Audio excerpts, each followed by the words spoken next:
Hello students, in this video we're going to use the most basic tools of SketchUp. If you have not already configured your environment, your SketchUp environment, you might want to watch the previous video where I went through the location of different things on the screen, and we also made sure of a few setup functions.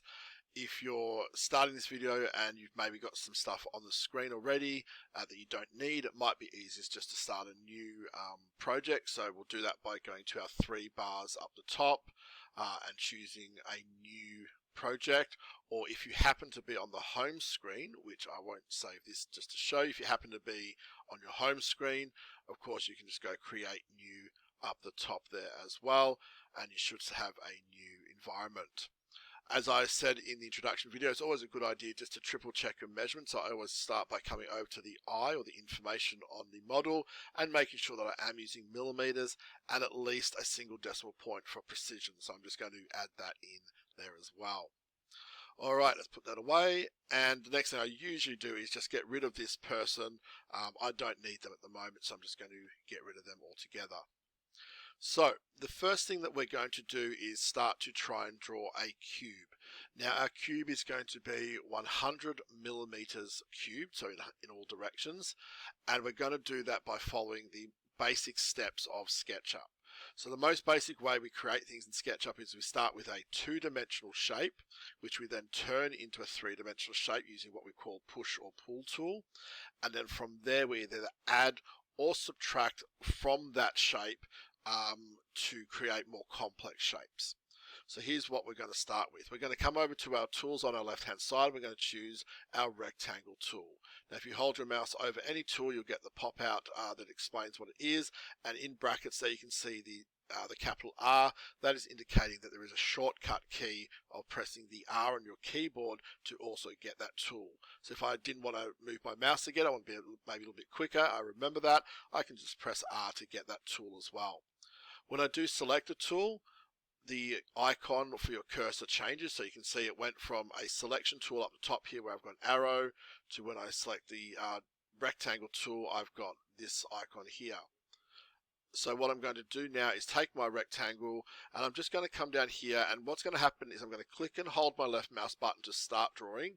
I'm going to then move my mouse just to draw a basic rectangle, and what I want you to notice, and it's a bit hard for me to show now, move my mouse to show you, but if you look down the bottom right hand corner of this video, you'll see that dimensions box, that the measurements that I'm doing are showing up in there. Okay, so I'm not going to try and move my mouse to get that to say 100 by 100, because what I'm going to do is just draw a basic shape, roughly what I think it might be. I'm going to let go of my left mouse button and you can see my shape has been created. Now what is very important here is that before I click anywhere, so do not click somewhere else on the screen, do not come down here to the dimensions and try and click in there. I just let go of my mouse button, and if I immediately start typing on my keyboard, numbers that is, they will come up in the dimensions box. So I haven't pressed any other buttons yet. I'm going to start typing 100, and you can see down in my dimensions box my measurement is showing up. Now for a rectangle shape I need two measurements, length and width. So 100 is going to be one dimension, and I use a comma to separate multiple dimensions, and I type my second value, which is also 100 in this case, because I'm trying to create a cube. Now notice I'm not putting the millimeters, the mm in there. I could, but because I've made sure that my whole model is set to use millimeters, the assumption when I type 100 is that it is millimeters. If I wanted to change it and say I'm typing 1 meter, I could put 1m straight in and it would know that that was 1 meter, but we tend to work with the one dimension if we can, so 100 by 100 is what we're saying here. Now I'm going to press my enter key, and notice what happens to the shape on my screen when I press enter. Here I go. It seems to have shrunk. In fact, what it has done is shrunk, because what I drew on the screen was actually quite large. It has now been made the correct size, 100 millimeters in the length times 100 millimeters in the width. It looks small because of course I'm zoomed out a long way. And I know I said in the introduction video that there's no perspective here, there's no scale. So what I'm now going to do is want to zoom in to see this more closely. Now if you are using a mouse with a scroll wheel like I am, I can simply scroll in towards it and I can get nice and close like that. If you're using a touchpad, you might be able to do pinch and zoom, which will be a little bit more effective. And if you're not using either, or you don't have a scroll wheel on the mouse that you are using, you can come to your tools and you can choose the zoom button. And if you bring that towards your project that you're working on, press and hold your left mouse button and push your mouse up, you'll be able to zoom in. It is a slow process, nowhere near as good as using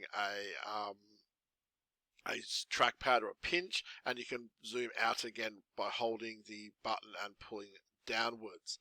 But I certainly prefer the ability to zoom in with my scroll wheel on my mouse. Okay, so that is the first stage. We have created an accurately sized 100 by 100 millimeter flat square, basically. From there, we want to turn this into three-dimensional shape. So I'm going to come back over to my tools, and I'm going to use this new tool here called the push-pull tool. It's got a shortcut key of P. Choosing that, you can again see that it's changed icon. Now when I come onto a shape, you'll hopefully be able to see in the video that it's changing. So when I put my mouse over what is an enclosed shape so that the lines are all closed up, I get this sort of dotted marker. And that is showing me what is about to be changed by this tool. So this push-pull tool is basically able to change this entire inside. So if I click and hold my left mouse button and just push up with my mouse or forward, I'm pulling or pushing this up. If I went down, I'm pulling or pushing it down. In a similar way to when I drew my square, I'm going to push it up. I just prefer the up in this case. And I'm not going to worry about what the measurement actually is. I'm just going to go up so I know it's in the right direction.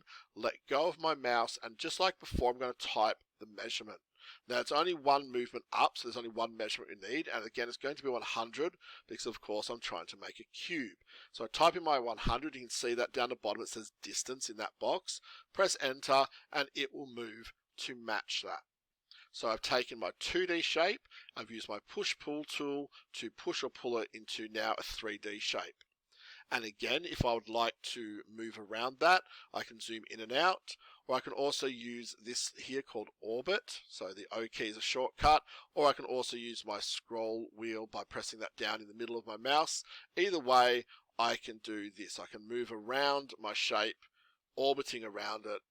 Okay, so I can see all the different sides of this particular model.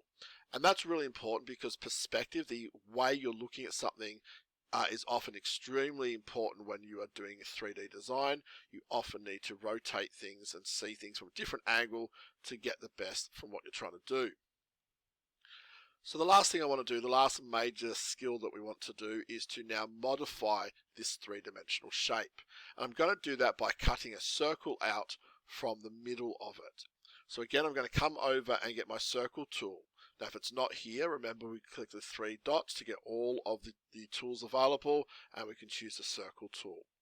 Again, you see the icon has changed, and you can also see the modifiers down the bottom for this tool.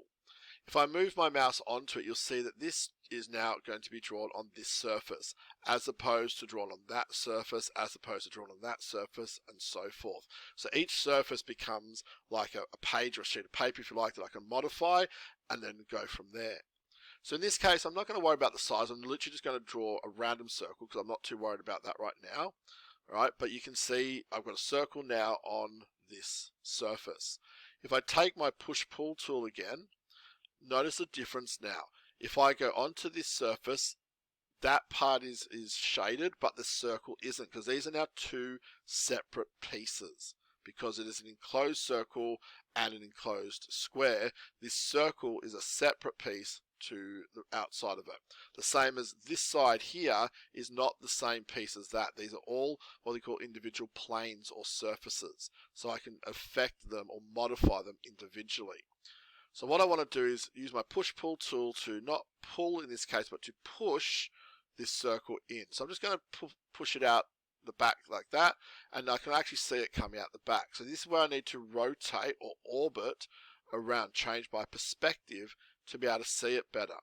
Because what I want to do is grab the circle again, and I want to bring it back so it's level with this surface at the back. Now the easiest way to do that is actually to take, while still holding down the left mouse button, and just move your pointer basically onto the surface that, or the face that you're trying to match. And what you might have seen, if I just do it again, it says on face, so it's matching the face of this circle that I'm affecting here with the face of this cube, basically making sure they're exactly the same. If I let go now and I do a little bit of orbiting just to see it better, you'll be able to see that I actually have cut a hole through this cube. Okay, so here we have all the major skills being shown. Draw a two-dimensional shape, turn it into a three-dimensional shape, and then modify that by adding or removing.